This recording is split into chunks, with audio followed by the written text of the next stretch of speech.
Hello everyone, welcome to Logic Pathshala channel. आज हम करेंगे स्टेट गवर्नमेंट। जो क्वेश्चंस हम डिस्कस करने जा रहे हैं ये आपके एग्ज़ाम के लिए बहुत इंपॉर्टेंट हैं और इस लेक्चर का पीडीएफ आपको टेलीग्राम में मिल जाएगा, जिसका कि लिंक आपको डिस्क्रिप्शन में प्रोवाइड कर दिया जाएगा। आज का पहला क्वेश्चन है, ordinance of governor has to be passed by the assembly within. तो जो आपका ऑर्डिनेंस है वह कितने टाइम के अंदर पास करवाना पड़ता है असेंबली में से? तो वह आपका पास करवाना पड़ता है 6 वीक्स के अंदर। तो इसका आंसर रहेगा आपका ऑप्शन नंबर ए। अगर हम ऑर्डिनेंस की बात करें तो जब आपकी लेजिस्लेटिव असेंबली और जो लेजिस्लेटिव काउंसिल है ये सेशन में ना हो तब पास किया जाता है ऑर्डिनेंस। किसके द्वारा? स्टेट में किसके द्वारा किया जाता है? गवर्नर के द्वारा। और सेंटर में किया जाता है प्रेसिडेंट के द्वारा। और ये कौन से आर्टिकल में आता है? स्टेट में 213 में और गवर्नर प्रेसिडेंट में देखें तो 123 आर्टिकल में यह आता है। फिर इसको 6 मंथ्स के लिए जारी किया जाता है, बट 6 वीक में पास करना होता है जब सेशन स्टार्ट होता है। तो इसका आंसर रहेगा आपका option number A. Question number 2 is with reference to state in India consider the following statement. तो आपने ये बताना है कि इनमें से कौन सी स्टेटमेंट आपकी ठीक है। तो आप इन्हें एक बार देख लीजिए। अगर हम फर्स्ट स्टेटमेंट की बात करें तो इसमें लिखा गया है 6 months shall not intervene between the last sitting of the state legislature and the first sitting of the next session. तो इनका मतलब ये है कि 2 सेशन के बीच में मैक्सिमम कितना गैप होना चाहिए? कितना हो सकता है? 6 मंथ का।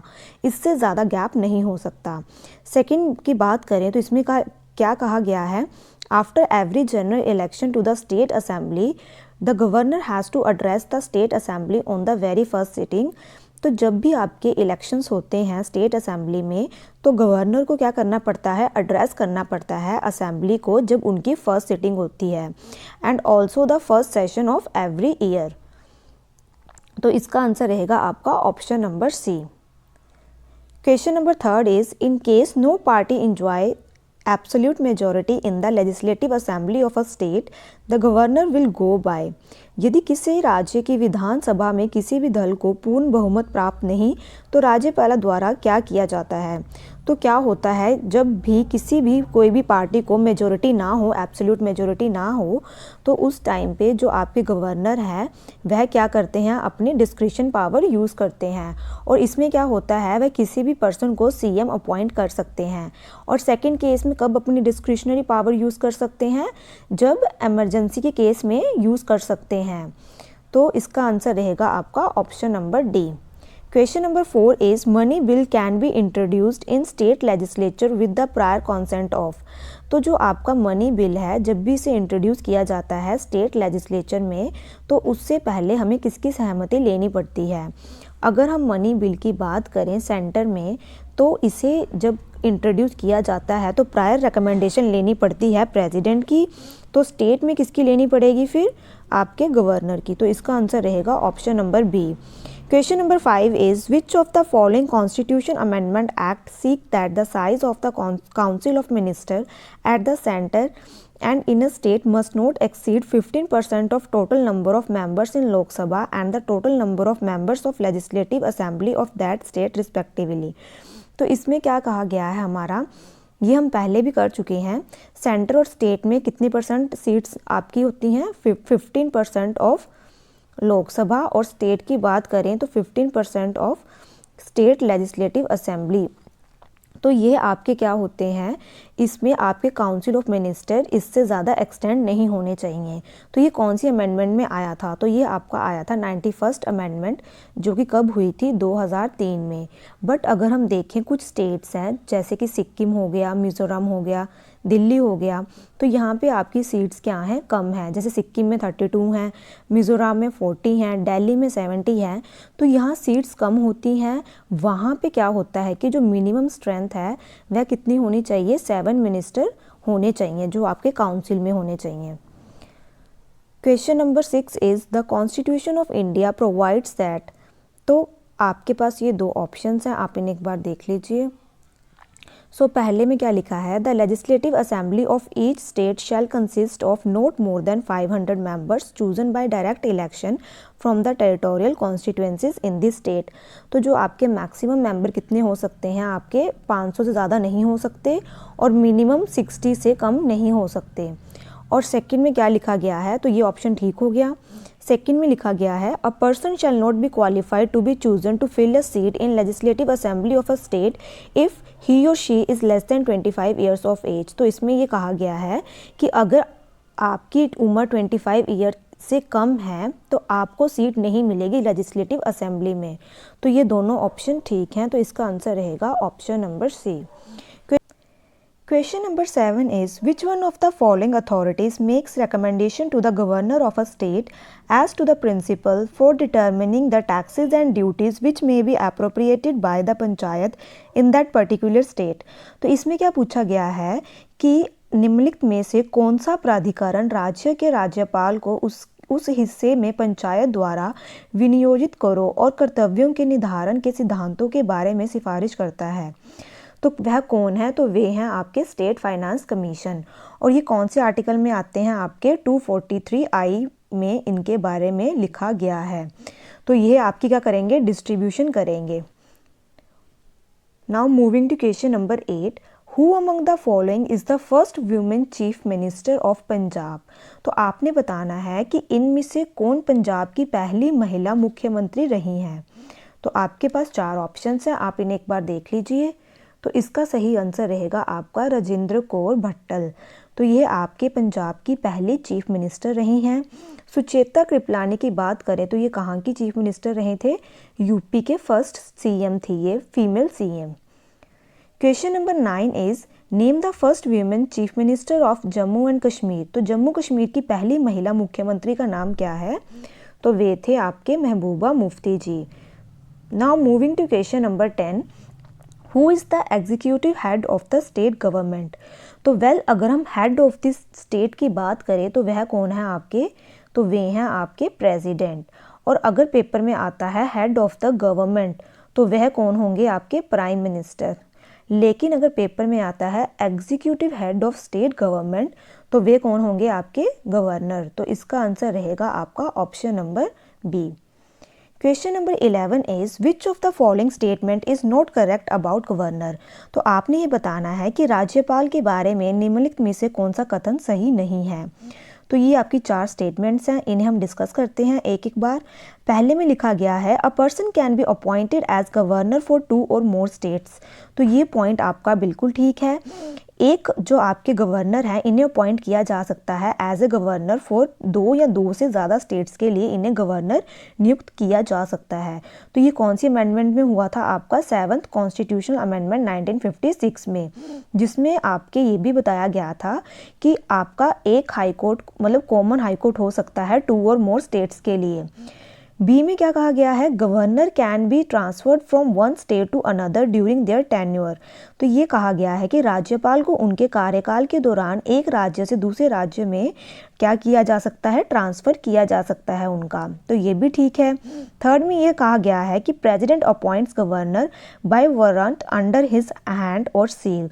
जो आपके राष्ट्रपति राज्यपाल को उनके हस्ताक्षर और ये जो आपके प्रेसिडेंट है ये अपॉइंट करते हैं गवर्नर को, और जो ये प्रेसिडेंट है आपके गवर्नर को कभी भी निकाल भी सकते हैं। डी ऑप्शन में क्या कहा गया है, minimum age required for a person to become governor of a state is 30 years. तो जो ये डी ऑप्शन है ये आपका गलत है, क्योंकि गवर्नर के लिए मिनिमम एज आपकी होनी चाहिए 35 ईयर्स। तो इन्होंने पूछा है कि कौन सा करेक्ट नहीं है, तो ये रहेगा आपका option number D. Question number 12 is in which of the following matters governor can make recommendation to president. तो राज्यपाल निम्नलिखित में से किस मामले में राष्ट्रपति को सिफारिश कर सकता है। आपके पास 4 ऑप्शंस है, आप इन्हें एक बार देख लीजिए। जैसे कि मैंने आपको बताया कि जो प्रेसिडेंट हैं ये अपॉइंट करते हैं किसको, गवर्नर को। तो ये क्या करेंगे, गवर्नर स्टेट में जाके देखेंगे कि स्टेट ठीक से काम कर रहा है कि नहीं कर रहा। तो ये क्या होगा कि इसका आपका सही आंसर रहेगा option number D, declaration of failure of constitutional machinery in state. In case अगर आपका स्टेट है वह कॉन्स्टिट्यूशन के अकॉर्डिंग काम नहीं करेगा तो गवर्नर किसे बताएगा, आपके प्रेसिडेंट को। तो फिर आपकी कौन सी लग जाती है इमरजेंसी, तो आपकी लगती है कॉन्स्टिट्यूशनल इमरजेंसी, जिसे कि हम स्टेट इमरजेंसी भी कहते हैं और क्या कहते हैं, प्रेसिडेंट रूल। और ये कौन से आर्टिकल में आती है, आपके आर्टिकल 356 में। तो इसका आंसर रहेगा option number 13 is the ordinance by the governor are subject to approval of. तो आपके पास 4 ऑप्शंस हैं, आप इन्हें एक बार देख लीजिए। अगर हम ऑर्डिनेंस की बात करें तो ये कौन से आर्टिकल में आता है आपका 213, सेंटर का आता है आपका आर्टिकल 123 में। तो इनको किनका अप्रूवल चाहिए होता है, तो इन्हें अप्रूवल चाहिए होता है फिर स्टेट लेजिस्लेचर का। Question number 14 is which article of the constitution defines the duty of chief minister. So जो आपके चीफ मिनिस्टर हैं इनकी ड्यूटीज़ के बारे में किस आर्टिकल में लिखा गया है, तो वह लिखा गया है आपका आर्टिकल 167 में। Question number 15 is who among the following was the first women chief minister in independent India. निम्नलिखित में से कौन स्वतंत्र भारत की पहली महिला मुख्यमंत्री थी। तो ये आप सबको पता होगा, तो इसका आंसर है आपका सुचेता कृपलानी जी। और कहाँ की थी ये फर्स्ट सीएम, तो ये थी आपकी यूपी की। बात करें अगर हम विजय लक्ष्मी पंडित जी की, तो ये यूनाइटेड नेशन जनरल असेंबली के क्या रह चुके हैं, ये आप मुझे कमेंट बॉक्स में बताएंगे। Question number 16 is governor is sworn by. तो गवर्नर को शपथ कौन दिलाता है। आपके पास 4 ऑप्शंस है, आप इन्हें एक बार देख लीजिए। अगर हम बात करें प्रेसिडेंट की, तो इन्हें ओथ दिलवाते हैं चीफ जस्टिस ऑफ इंडिया। तो गवर्नर को ओथ कौन दिलाएगा, आपका chief justice of high court. तो इसका आंसर रहेगा आपका option number A. Question number 17 is the governor of a state can act independent of the advice of council of minister in. तो आपके पास ये 5 ऑप्शन है, आप इन्हें एक बार देख लीजिए। तो पहले में क्या लिखा गया है, asking the government to prove its majority in the assembly. तो जो आपके गवर्नर हैं ये क्या कर सकते हैं, विधानसभा में सरकार को बहुमत साबित करने के लिए कह सकते हैं। तो ये बिल्कुल ठीक है। सेकंड में कहा है डिसमिसिंग अ चीफ मिनिस्टर। तो ये एक मुख्यमंत्री को खारिज भी कर सकते हैं, ये भी ठीक है। थर्ड में लिखा गया है reserving a bill for the consideration of president of India. Bharat के राष्ट्रपति के विचार के लिए एक जो ये बिल है उसी का कर सकते हैं, रिजर्व कर सकते हैं। तो यह भी आपका ठीक है।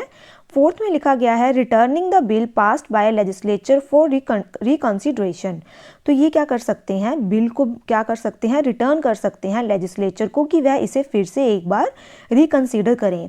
लेकिन अगर वह रिकंसीडर करने के बाद फिर से इनके पास बिल आता है तो फिर उस टाइम पे ये उसे वापस नहीं कर सकते।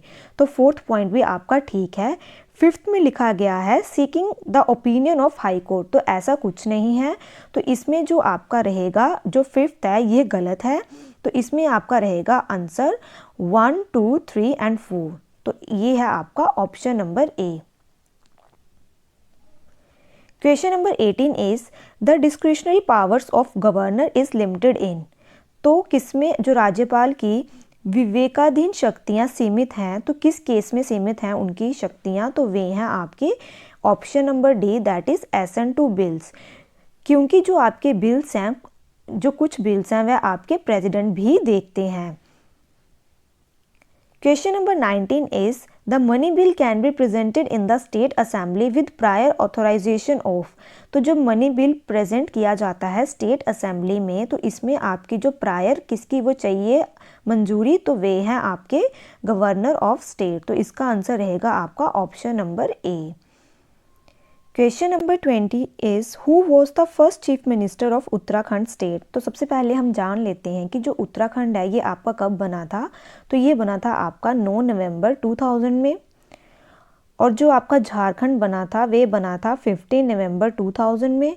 और छत्तीसगढ़ बना था आपका 1 नवंबर 2000 में। तो ये 3 स्टेट्स हैं जो आपके 2000 में बनाई गई थी। और ये डेट्स बहुत इंपॉर्टेंट है, इन्हें आप याद रख लेना क्योंकि ये पेपर में बहुत बार पूछी गई हैं। तो इसमें कंफ्यूज मत होना। सो आपके जो फर्स्ट चीफ मिनिस्टर रहे हैं उत्तराखंड स्टेट के, तो वे थे आपके Nityanand Swami ji. Now moving to question number 21, the ordinance by governor will be valid in case of non-approval in state legislature for a period of। तो आपके पास ये 4 ऑप्शंस है, आप इन्हें एक बार देख लीजिए। तो इसे हम बहुत बार डिस्कस कर चुके हैं। तो ये आपका कब तक रहेगा आपका वैलिड, तो ये रहता है 6 मंथ्स तक वैलिड रहता है। Question number 22 is the official legal adviser to the state government is. अगर हम यूनियन गवर्नमेंट की बात करें तो हमने डिस्कस किया था उनका लीगल एडवाइज़र कौन है, अटॉर्नी जनरल, आर्टिकल 76। और अगर हम स्टेट की बात करें तो इनका रहेगा आपका एडवोकेट जनरल। कौन से आर्टिकल में है, आर्टिकल नंबर 165 में। Now moving to question number 23, article 173 of the Indian constitution, qualification for membership of the state legislature deals with. तो भारतीय संविधान का अनुच्छेद 173 राज्य विधानमंडल की सदस्य के लिए योग्यता से संबंधित है। तो ये किसके लिए है आपका, आपके पास 4 ऑप्शन है, आप इन्हें एक बार देख लीजिए। तो ये बात करता है आपका स्टेट गवर्नमेंट के बारे में और आता है कौन से पार्ट में स्टेट गवर्नमेंट, आपकी पार्ट 6 में। पार्ट 5 में आती है आपकी यूनियन गवर्नमेंट, आर्टिकल 52 से 151 तक। डीपीएसपी पार्ट 4 में आते हैं आपके, और फंडामेंटल राइट्स आपके पार्ट 3 में आते हैं। Now moving to question number 24, who advises state government on legal matter. कानूनी मामलों पर राज्य सरकार को कौन सलाह देता है, तो कौन है इनके लीगल एडवाइजर, आपके advocate general, article number 165। Question number 25 is total number of members of legislative council in no case be less than. तो जो आपके मेंबर्स होते हैं किसके, लेजिस्लेटिव काउंसिल के, ये कितने होने चाहिए, मिनिमम कितनी स्ट्रेंथ होनी चाहिए। तो ये आपकी होनी चाहिए ऑप्शन नंबर ए 40 या फिर 1/3 members of state legislative assembly. और ये कौन से आर्टिकल में लिखा गया है, आपका आर्टिकल 171 में। Now moving to question number 26, who was the first women governor in independent India. तो अब ये पूछा गया है कि स्वतंत्र भारत में पहली महिला राज्यपाल कौन थी। तो वे थी आपकी option number A, that is Sarojini Naidu. और सुचेता कृपलानी आपकी पहली चीफ मिनिस्टर थी इंडिपेंडेंट इंडिया की। इंदिरा गांधी आपकी फर्स्ट प्राइम मिनिस्टर रह चुके हैं इंडिया के। और विजय लक्ष्मी पंडित क्या थे आपके, ये आप मुझे कमेंट बॉक्स में बताएंगे। Question number 27 is in any state of India legislative council can be created और अबोलिश्ड। तो किसी भी स्टेट में, मतलब इंडिया की कोई भी स्टेट है, वहाँ पे आप लेजिस्लेटिव काउंसिल को क्रिएट भी कर सकते हैं, अबोलिश भी कर सकते हैं। लेकिन आप ये 4 पॉइंट्स एक बार देख लीजिए। तो जो आपका ये क्रिएशन और अबोलिशन लिखा गया है, ये आपका लिखा गया है आर्टिकल नंबर 169 में। और ये कौन करता है आपका, by the parliament as per resolution passed by the legislative assembly of the state. तो ये आपका काम करेगा पार्लियामेंट, लेकिन जो आपका रेजोल्यूशन पास होता है वह कहाँ से होता है, लेजिस्लेटिव असेंबली से। Question number 28 is article 211 of Indian constitution, restriction on discussion in the legislature deals with. तो ये किसके बारे में बात करता है। 211 में लिखा गया है कि जो हमारे हाई कोर्ट या कोई भी जो आपके हाई कोर्ट के जजेस होते हैं, इनके रिगार्डिंग कोई भी डिस्कशन नहीं की जा सकती कि वह कैसे कार्य कर रहे हैं। तो ये जो 211 आर्टिकल है, ये आपका किसके अंडर आएगा, स्टेट गवर्नमेंट के अंदर। Question number 29 is which of the following state had never a lady chief minister. तो आपने इनमें से ये बताना है कि इस स्टेट में, इनमें से कौन सी ऐसी स्टेट है जहाँ पे कभी भी जो लेडी चीफ मिनिस्टर नहीं रहे। तो वे है आपके महाराष्ट्र। तो इसका आंसर रहेगा आपका option number D. Question number 30 is which state assembly has the maximum number of members. तो किस राज्य की विधानसभा में सदस्यों की संख्या सबसे अधिक है। तो सबसे ज़्यादा पॉपुलेशन कहाँ पे, आपकी यूपी की। तो वहाँ पे ही आपको सबसे ज़्यादा सीट्स देखने को मिलेगी। और कितनी स्ट्रेंथ है यूपी की, तो आप बताएंगे मुझे कमेंट बॉक्स में। क्वेश्चन अब हम कल वाले क्वेश्चंस डिस्कस कर लेते हैं। पहला क्वेश्चन का आंसर है आपका कि जो आपके गवर्नर हैं स्टेट के, ये अपॉइंट करते हैं जजेस को, डिस्ट्रिक्ट कोर्ट के जजेस को अपॉइंट गवर्नर करेंगे। पीएन भगवती थे आपके चीफ जस्टिस ऑफ इंडिया जब पब्लिक इंटरेस्ट लिटिगेशन इंट्रोड्यूस हुआ था इंडियन जुडिशियल सिस्टम में। और थर्ड क्वेश्चन आपका ये है, आंसर ये है कि जो गवर्नर ऑफ स्टेट हैं, ये ओथ दिलवाते हैं किसको, जजेस ऑफ हाई कोर्ट को।